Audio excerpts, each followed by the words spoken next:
The Enumerated Powers, a history lesson. From the very beginning, the founders of this nation were concerned about the dangers of a powerful central government. As a result, they listed the powers of the federal government in Article 1, Section 8 of the Constitution. These are referred to as the enumerated powers. Here are a few highlights.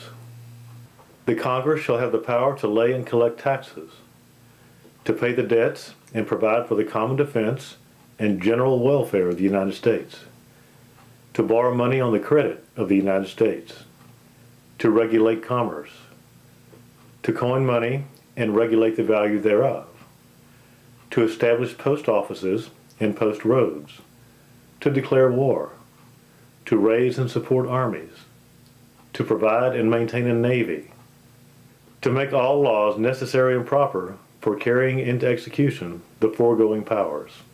I encourage you to take the time to read them all yourself.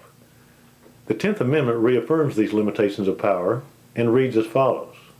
The powers not delegated to the United States by the Constitution, nor prohibited by it to the states, are reserved to the states respectively, or to the people.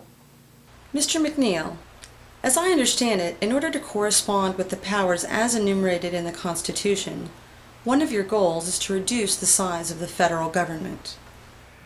As an accountant and an auditor, I have spent the last 30 years examining the books of multi-billion-dollar corporations. Using those same skills, I recently examined the federal budget, which totals over $3 trillion. The federal government spends your tax dollars on over 1,000 programs, which are evaluated by a system called the Program Assessment Rating Tool. I performed my own analysis, applying the same grading system that we use to evaluate our high school students. I was shocked to learn that 497 of those programs received a grade of F, costing taxpayers more than $800 billion each year.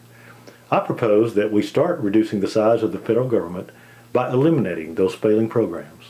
From there, I propose that we shift from the federal government to the states those programs that violate the powers as enumerated in the Constitution. Together, these actions will reduce the cost of the federal government by about 80%.